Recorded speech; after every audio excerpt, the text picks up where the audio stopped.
Let's talk about YouTube. There are a couple of interesting dimensions and shifts between YouTube and, for example, the earlier medium, which is television. So we have the tube and we have the YouTube. Now, the big distinction is control. On YouTube, you've got more than 1 million channels. And so if there's a channel or someone's done something about just about everything, then that's what makes it about you. All the channels are out there. Someone's made a video about that, etc., and now it's there. So this creates consciousness. Now I have to be accountable, because before it was what is on TV, and that's what you watch. You watch what's on TV. In this case, it's very different. You watch what is most interesting to you out of anything. And so now it begins to tell you a lot about yourself. And so this is the first thing. Now the second and very important principle is, as a general rule, the more conscious we are of the decisions we make, the better the decisions.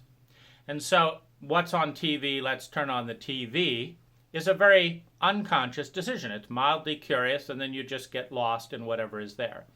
The thought that, this is a boring YouTube video, let's watch this other one, or I've learned enough about dinosaurs for tonight, let me switch over and learn about investing my money. I don't know, I feel guilty because I'm not saving any of the money, so let's get rid of the money investment video and let's watch bouncing joggers and their big breasts. Oh, that's very exciting. And then, gee, that's interesting that that's really my highest priority and very exciting video and stuff. And then, gee, what is that telling me?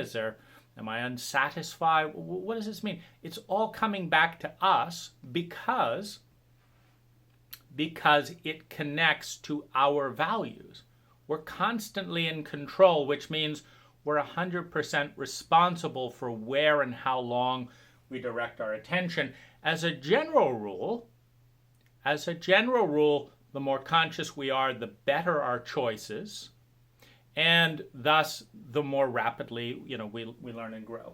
Now, the other thing that's very interesting and valuable about YouTube is no interruptions, and that ties in with another thing. YouTube Red is a $10 a month Google subscription that takes away all the ads. And I've always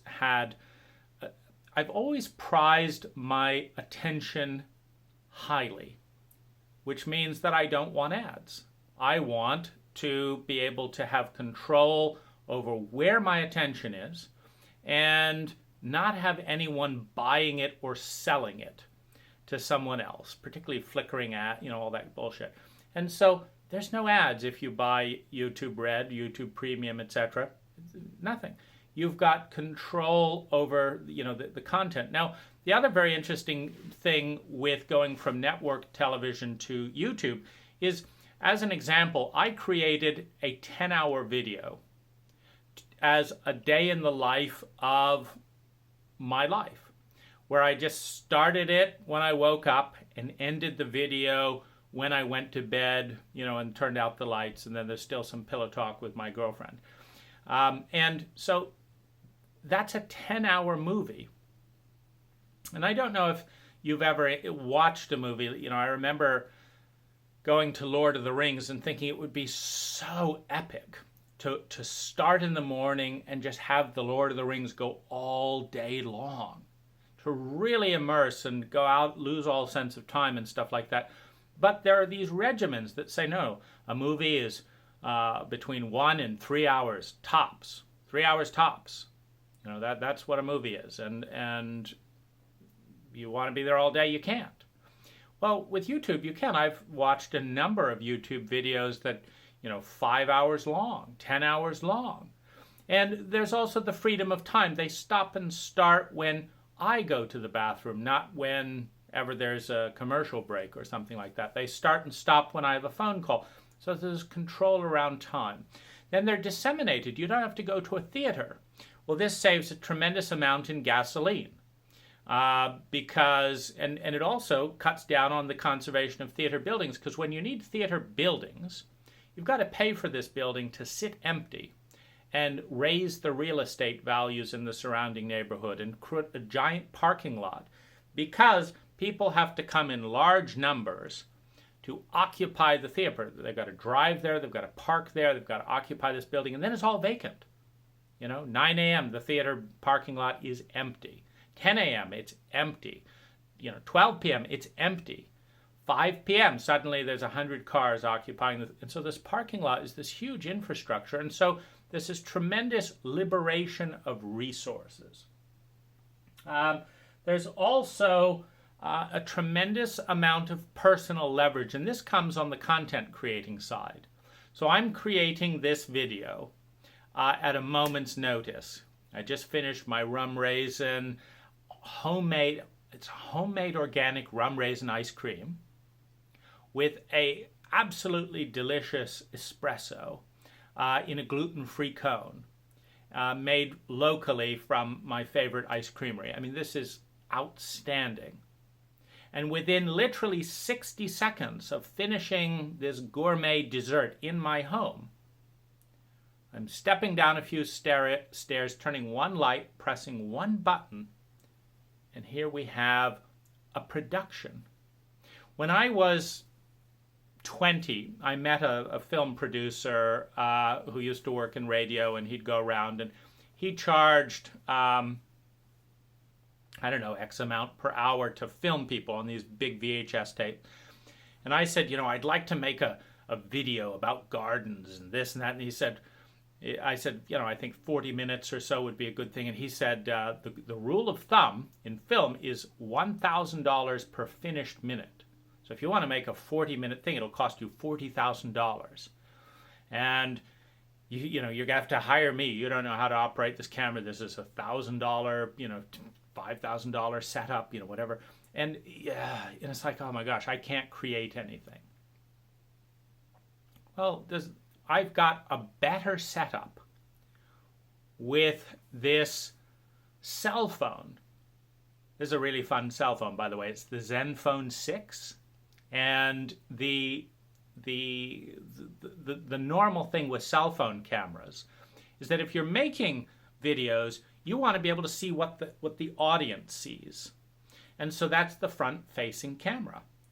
So I'm looking at exactly what you're looking at in watching. And so you want to see the front-facing camera, and that's what's better, because when someone's filming you, you don't know what the audience sees. But I do.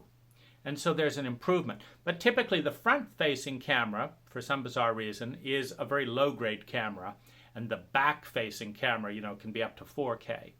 Well, the ZenFone flips out so that the back camera flips all the way around, does panoramic shots and stuff, and becomes the front camera. So this can record 4K in the front, 4K in the back, 60 frames a second, whatever. Just so many things. And then the typical camera battery, if you've done filming and stuff, they go dead at 1 hour, 30 minutes, 2 hours, 3 hours. These big hunking batteries. A cell phone battery lasts, good ones, 10 hours. 10 hours. Oh, it's beautiful. And no, you don't have to change the batteries and all this. So it's astounding. And so as a content creator, there's this enormous leverage. And I can do this for a few minutes, and I can let go of it.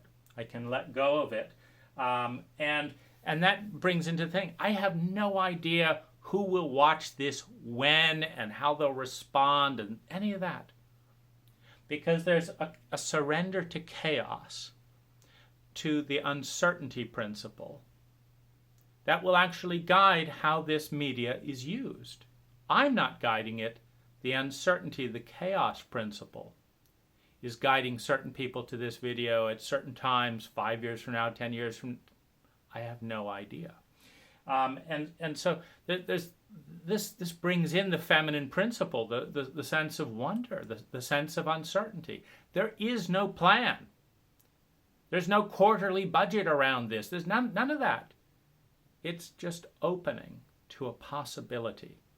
And that brings me into the next part, which is the global mind. The global mind is now on video, thanks to services such as YouTube. The global mind is here. Because when my kitchen stove, when the oven, the burner went out one day, and there's no manual on an old Wedgwood oven. You know, it's probably 50 years old. I didn't install it. It's this beautiful old antique oven. The burner's out. I go to YouTube, Wedgwood stove, oven burner out. Bing! There's a guy fixing the Wedgwood stove burner. And in 10 minutes, I've got gas again. And I can cook. And I didn't have to schedule an appointment with a service professional. I didn't have to stay home from work in a 4-hour window. Bing, it's done. The global mind, as information is shared across time, across countries, across culture, on all these different topics, is exploding the possibility field, the probability field for the human species. And it's kind of fun to look at it that way. So there's leverage, there's an exponential, empowerment. There's the fact that some thought that I'm thinking tonight in my room goes out there, and something that you're thinking, you can sit down and create one of these videos as well. And for free, that thought can touch hundreds, tens, thousands, millions of people over decades.